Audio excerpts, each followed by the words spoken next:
Akibat BPJS penerima bantuan iuran atau PBI dinonaktifkan, sejumlah pasien tidak bisa mendapatkan pelayanan kesehatan. Bahkan ada yang harus membayar secara mandiri agar tetap bisa berobat. Dalam program Sapa Indonesia pagi hari ini, anggota Komisi 9 DPR RI fraksi PDI Perjuangan, Edi Wuryanto, mengatakan 11 juta harus diaktifkan kembali. Jangka panjangnya, Mensos harus memperbaiki data. Ketua Forum Konsumen Berdaya Indonesia Tulus Abadi mengatakan solusi 3 bulan ke depan akan dicairkan jadi langkah positif yang perlu diapresiasi. Tapi yang juga harus disorot adalah soal tata kelola kualifikasi siapa yang layak mendapat BPJS warga miskin. Sepakat antara DPR dan pemerintah baik ya, artinya 11 juta harus dinonaktifkan kembali oleh Kemensos dan itu perlu regulasi teknis kan, karena kalau nggak ada regulasinya nanti rumah sakit dan BPJS yang dirugikan.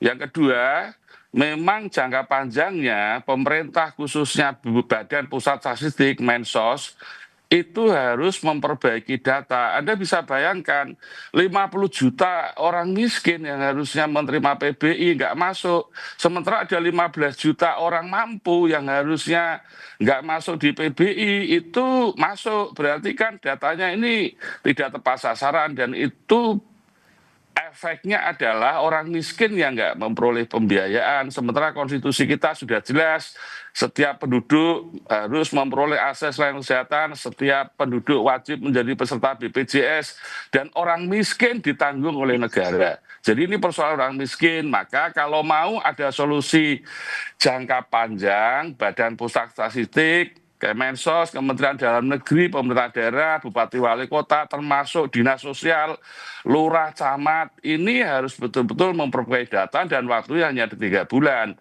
Saya pesimis dengan 3 bulan itu karena pengalaman selama ini persoalan data ini nggak selalu diselesaikan dengan baik.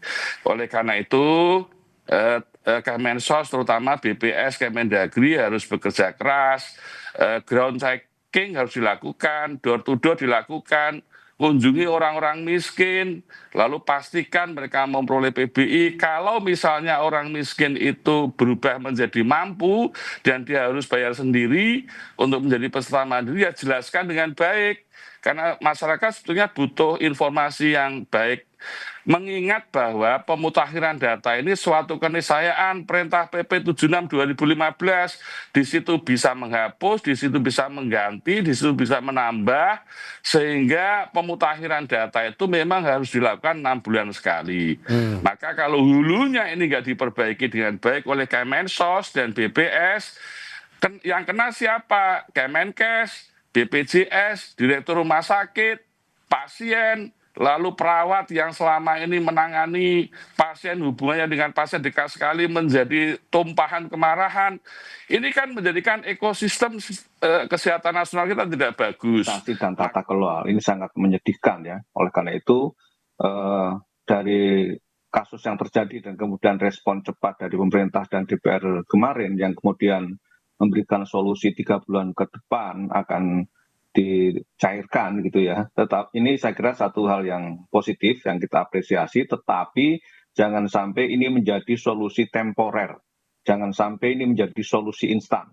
Ya, bahwa saya sepakat dengan Pak Edi, ada persoalan data dari sisi hulu, ini penting, tetapi saya kira yang juga harus disorot adalah masalah tata kelola.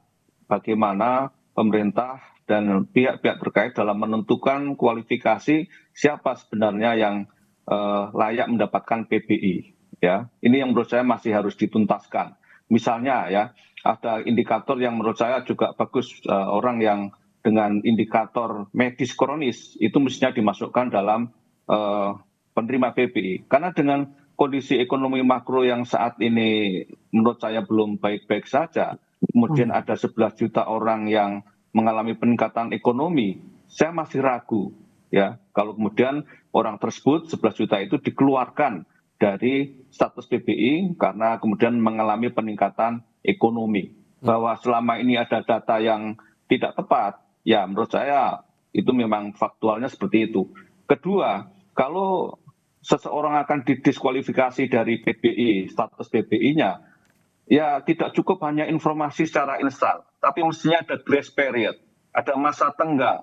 Ya, si si konsumen, si pasien itu diajak bicara. Sebulan sebelumnya dikasih tahu, bahwa kamu akan dinonaktifkan. Nah, dalam situasi seperti itu kan ada ruang diskusi, ada ruang debat. Apakah memang dia memang layak dikeluarkan atau sebaliknya. Karena di lapangan yang saya baca di medsos, banyak masyarakat yang juga merasa aneh.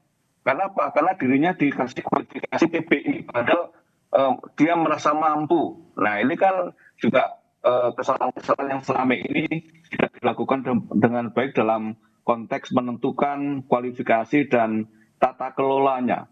Jadi saya kira krusial poinnya adalah selain data adalah tata kelola diperbaiki, ya, sehingga betul-betul orang yang berhak untuk PBI itu memang punya status sosial, ekonomi, dan kesehatan yang penting, dan kemudian tidak salah di dalam mengkualifikasi bahwa yang bersangkutan adalah layak dan tidak layak PBI.